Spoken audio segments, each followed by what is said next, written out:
আল্লাহ পাক আমাদের উপরে এমন কিছু চাপিয়ে দেন না যেটা আমাদের ক্ষমতার থেকেও অধিক। হ্যাঁ, ঠিক শুনেছেন, আমাদের আল্লাহ আমাদের উপরে এমন কিছু চাপিয়ে দেন না যেটা আমাদের ক্ষমতার থেকেও অধিক। আমাদেরকে রব্বুল আলামিন তার রহমত থেকে নিরাশ হতে বারণ করছেন। আমরা জীবনে যতই পাপ করি না কেন, যদি একটা বার আমরা আমাদের আল্লাহকে মন থেকে ডাকি, যদি তাকে ডাকতে ডাকতে আমাদের চোখ থেকে পানি চলে আসে এবং আমরা যদি সেজদায় গিয়ে বলি রব্বিক ফিরলে, আল্লাহ আমাকে মাফ করে দাও, আমাদের মনের মধ্যে যদি সত্যি সততা থাকে, আমরা যদি মন থেকে সত্যি আল্লাহ পাককে এই কথাটা বলে থাকি, তাহলে আল্লাহ পাক শুধুমাত্র আমাদেরকে ক্ষমা করবেন না, বরং আমাদের গুনাহগুলোকে নেকিতে রূপান্তরিত করে দেবেন। খারাপ কাজ করার পরে যেন আমাদের মনে অনুশোচনা কাজ করে। অবশ্যই কাজ করাটা প্রয়োজন। নবী পাক সাল্লাল্লাহু আলাইহি সাল্লাম বলছেন যে যখন আল্লাহ পাক এই মহাবিশ্বকে সৃষ্টি করেন, তখন তিনি একটা কিতাব লিখেছেন যেটা আল্লাহর নিজের কাছেই আছে আরশের উপরে। সেখানে আল্লাহ পাক লিখে রেখেছেন প্রতিটা ক্ষেত্রে আমার রহমত, আমার দয়া, আমার করুণা, আমার গজবকে পরাজিত করেছে। মানে আল্লাহ রব্বুল আলামিনের গজব এর উপরে আল্লাহ পাকের রহমত অবস্থান করছে। জীবনের যে কোনো পরিস্থিতিতে হতাশ হওয়ার কোনো সুযোগ নেই। এই যে আমাদের জীবনের এত সমস্যা, পারিবারিক সমস্যা, আর্থিক সমস্যা, সমস্ত সমস্যাগুলো যখন আসে তখন আমরা আল্লাহ পাককে স্মরণ করি। আর যখন জীবনটা সুন্দরভাবে কাটতে শুরু করে তখন তো আল্লাহর থেকে দূরে সরে যেতে শুরু করি। এমনটা হয়তো যখন খারাপ সময় আসে তখনই তো আল্লাহকে স্মরণ করি। হয়তোবা আল্লাহ পাক আমাদেরকে কাছে টানার জন্যই কখনো কখনো খারাপ পরিস্থিতি, খারাপ সিচুয়েশনের মুখোমুখি করেন। আল্লাহ তো চান যে আমরা তাকে সর্বক্ষণ স্মরণ করি, সর্বক্ষণ ডাকি। দুই বন্ধুর একটি ঘটনা আছে। একজন ব্যক্তি প্রচুর ইবাদত করে, সবসময় আল্লাহকে স্মরণ করে, সবসময় আল্লাহর কাছে নত হয়, প্রচুর ইবাদত করে। তার একটি বন্ধু ছিল, সে সবসময় খারাপ কাজের সাথে নিজেকে যুক্ত রাখে, সবসময় খারাপ কাজ করে, আল্লাহকে স্মরণ করে না, সবসময় অপরাধের সাথে যুক্ত থাকে। যে বন্ধুটি ভালো, সবসময় ইবাদত করে, সেই বন্ধুটি সেই খারাপ বন্ধুকে সব সময় বলতো যে তুমি খারাপ কাজগুলো ছেড়ে দাও, আল্লাহর পথে ফিরে আসো। তখন সেই খারাপ বন্ধুটি বলে, আল্লাহ কি তোমাকে আমার জন্য দারোগা বানিয়ে পাঠিয়েছেন? আমাকে বেশি বোঝাতে এসো না, আল্লাহর উপরে ছেড়ে দাও। একদিন এই ভালো বন্ধুটি তার খারাপ বন্ধুটিকে একটি জঘন্য অপরাধ করতে দেখল, এমন একটি অপরাধ যেটা জঘন্য থেকেও জঘন্যতম। তখন সেই ভালো ব্যক্তিটি মুখ ফসকে বলে ফেলল যে আল্লাহ তোকে আর মাফ করবে না, আল্লাহ তোকে জান্নাত দেবে না। আল্লাহ রব্বুল আলামিন মালাকুল মউতকে এই দুইজন ব্যক্তির কাছে পাঠালো। দুইজন ব্যক্তির রুহু কবজ করা হলো। এরপর আল্লাহ পাকের সামনে দুইজনকে হাজির করা হলো। আল্লাহ সেই ভালো বন্ধুটিকে জিজ্ঞাসা করল যে তোমাকে আমার রহমত সম্পর্কে কে জ্ঞান দিয়েছে যে আমি কাউকে ক্ষমা করব কি করব না, জান্নাত দেব কি দেব না? যাও, আমি তোমাকে জাহান্নামে পাঠালাম, আর ওই ব্যক্তি যে আমার রহমত প্রত্যাশা করেছে আমি তাকে জান্নাতে পাঠালাম। সম্পূর্ণ বিষয়টা দেখলে কি মনে হয় যে মুখের একটা কথার কারণেই হয়তোবা ওই ব্যক্তি জাহান্নামে চলে গেল। দেখুন, বিষয়টা এতটা সহজ সরল নয়। বিষয়টা অনেকটা ইবলিসের মতো। ইবলিস বলেছিল, আমি কেন সেজদা করব আদমকে? আমি তো আগুনের তৈরি আর আদম তো মাটির তৈরি। এটা শুধুমাত্র ইবলিসের মুখের কথা ছিল না, সে উদ্ধত হয়েছিল এবং অহংকার প্রকাশ করেছিল। শুধুমাত্র মুখ দিয়ে বলেছে বিষয়টা এমন নয়। এই ব্যক্তির ক্ষেত্রেও ঠিক এমনই। সে মন থেকে অহংকারী হয়ে উঠেছিল, যদিও বা সে আল্লাহর ইবাদত করত। আমরা যারা ভালো হওয়ার চেষ্টা করছি, যারা ভালোর প্রতি আকৃষ্ট হচ্ছি, আমরা যারা আল্লাহর ইবাদত করার চেষ্টা করছি, আমাদের জন্য এখানে অনেক কিছু শিক্ষণীয় বিষয় আছে যে আমরা যেন ইবাদত করতে করতে অহংকারী না হয়ে যাই। 5 ওয়াক্ত নামাজ পড়ি তার মানে এমনটা নয় যে অনেক কিছু করে ফেলেছি। হজ করেছি, উমরা করেছি, দান সাদকা করেছি, রোজা রেখেছি, তার মানে এমনটা নয় যে আমরা অনেক কিছু করে ফেলেছি। এগুলো করে ফেলেছি মানে আমি জান্নাতি আর অন্যরা সব জাহান্নামী, এমনটা যেন ভেবে বসবেন না। আমরা কেউই জানি না আমাদের আমলের কতটুকু আল্লাহ পাকের কাছে কবুল হচ্ছে। এখানে এই ব্যক্তির অহংকারী চিন্তাভাবনাই তার ইহকাল পরকাল দুটোই বরবাদ করে দিল। এক ব্যক্তি প্রচুর ইবাদত করত। আল্লাহ পাক তার ইবাদত করার জন্য পাহাড়ের চূড়ায় একটা সুন্দর ব্যবস্থাও করেছিলেন। সেখানে ডালিম গাছ হতো, ঝর্ণা আসতো, খাবারের কোনো অভাব ছিল না। হাদিসে এসেছে 500 বছর সে ইবাদত করেছে। কিয়ামতে এই ব্যক্তির অবস্থা এমন হবে, তাকে জান্নাতে প্রবেশ করানোর জন্য বলা হবে। আল্লাহ পাক বলবেন, যাও, আমার রহমতে তুমি জান্নাতে চলে যাও। কিন্তু এই ব্যক্তি তখন বলবে যে আমার আমলের কারণে। আল্লাহ পাক যখন বলবেন যে আমার রহমতের কারণে জান্নাতে চলে যাও, তখন সেই ব্যক্তি বলবেন আমার আমলের কারণে। আল্লাহ পাক তারপরে তাকে দেওয়া সমস্ত নেয়ামতগুলো এক পাল্লাই করবেন এবং তার সমস্ত আমলগুলো আর এক পাল্লাই করবেন। তারপর দেখা যাবে তার 500 বছরের আমল তার একটা চোখের সমানও হয়নি। 500 বছর ধরে যে আমল করেছে সেটা তার চোখের যে নেয়ামত সেটার সমানও হয়নি। তারপর বলা হবে ওকে জাহান্নামে নিয়ে যাও। তখন সে বলবে, আল্লাহ তোমার রহমতে আমাকে মাফ করে দাও।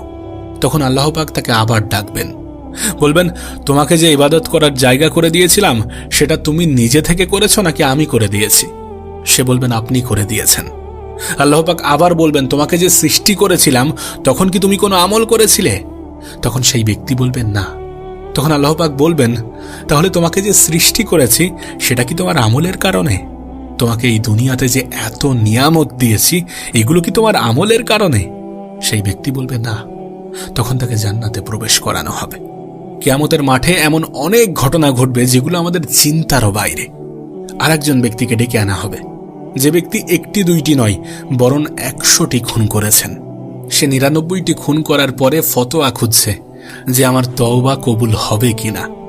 একজন আবেদের কাছে গিয়েছে। আবেদ মানে যে প্রচুর ইবাদত করে। আলেম এবং আবেদ এক নয়। আলেম সে যার প্রচুর জ্ঞান এবং সে ইবাদত করে, আর আবেদ সে যে প্রচুর ইবাদত করে কিন্তু তার জ্ঞানের পরিমাণ কম। সে শুধু জানে কিভাবে ইবাদত করতে হয়। তো ওই ব্যক্তি একজন আবেদের কাছে গিয়ে বলছেন, আমার কি ক্ষমা হবে? আমি তো 99 জন মানুষকে খুন করেছি। তখন সেই আবেদ বলে, তোমার আবার ক্ষমা? তোমার কোনো ক্ষমা নাই।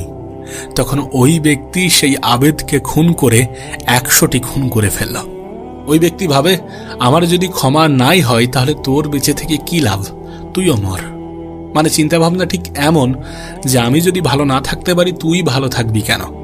তখন আল্লাহ রাব্বুল আলামিন এই ব্যক্তির মধ্যে এক ধরনের চেতনা তৈরি করলেন যে আমাকে তওবা করতে হবে, আমাকে জানতে হবে আমার তওবা কবুল হবে কিনা। তখন অনেক দূরে একজন আলেমের সন্ধান ওই ব্যক্তি পায়। সেই ব্যক্তি ওই আলেমের কাছে যায় এবং তাকে জিজ্ঞাসা করেন যে আমার কি ক্ষমা হবে? আমি 100 জন মানুষকে খুন করেছি। তখন সেই আলেম বলে, হ্যাঁ তোমারও ক্ষমা হতে পারে। সেই আলেম বলেন যে তুমি ক্ষমা চাও, তুমি ইস্তেগফার করো এবং এই এলাকা থেকে অনেক দূরে চলে যাও, অন্য কোনো এলাকায় চলে যাও। যেহেতু এই এলাকায় তুমি অনেক দিন ছিলে, অনেক পাপ কাজের সাথে যুক্ত, অনেক পাপ কাজ অনেক অপরাধ করেছো, এই এলাকায় আর থাকার দরকার নেই। তুমি ইস্তেগফার করে অন্য এলাকায় চলে যাও।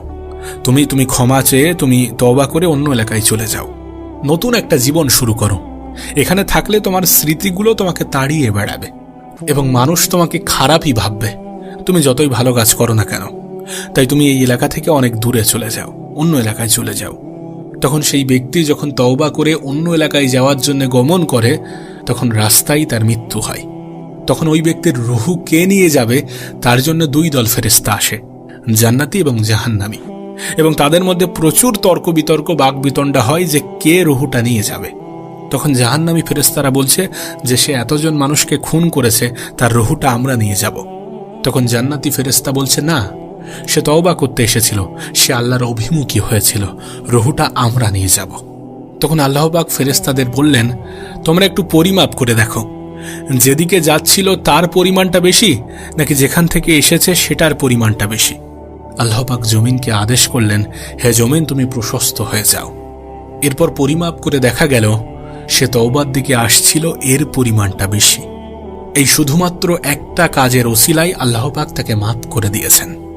এখানে একটা কথা মনে রাখবেন, এটা শুধুমাত্র মুখের কথা ছিল না, সে মন থেকেই কিন্তু তওবা করতে চেয়েছিল এবং মন থেকেই আল্লাহর অভিমুখী হয়েছিল। সুতরাং এখানে মনের বিষয়টা সব থেকে বেশি গুরুত্বপূর্ণ। আমরা মন থেকে কি অনুভব করছি, কি অনুভব করি, কেমনটা অনুভব করি। আমাদের সমাজে এমন অনেক দাড়ি টুপিওয়ালা আছে যাদের মনে অহংকার ভরপুর। এমন অনেক মানুষ আছে যারা হয়তো অনেক খারাপ কাজের সাথে যুক্ত, কিন্তু তাদের মনটা একটু অন্যরকম। তাদের মনটা সত্যি মানবিক, দয়ালু, মনে কোনো অহংকারী ভাব নেই, মনে কোনো হিংসা নেই।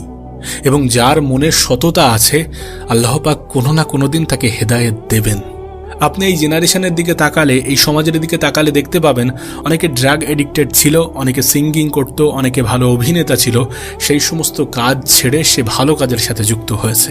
আল্লাহ তাকে হেদায়েত দিয়েছেন, সুতরাং এই সব কিছু আমাদেরকে একটা জিনিসেরই প্রমাণ দেয় যে পৃথিবীতে যখন তখন যা কিছু ঘটতে পারে আল্লাহ পাকের ইশারায়, অবশ্যই ঘটতে পারে।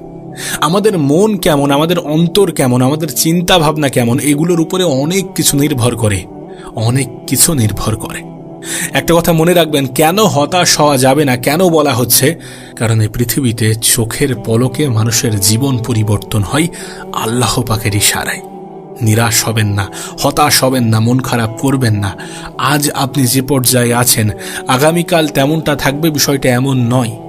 মানুষের জীবন যখন তখন পরিবর্তন হয়, যখন তখন।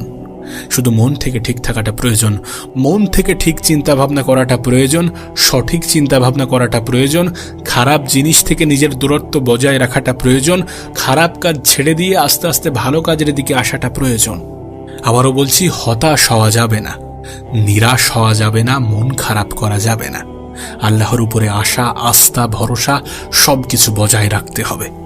নিঃসন্দেহে আল্লাহ পাক আমাদের জন্য যেটা করবেন, যতটুকু করবেন, সেটা আমাদের ভালোর জন্য করবেন, সেটা আমাদের মঙ্গলে করবেন।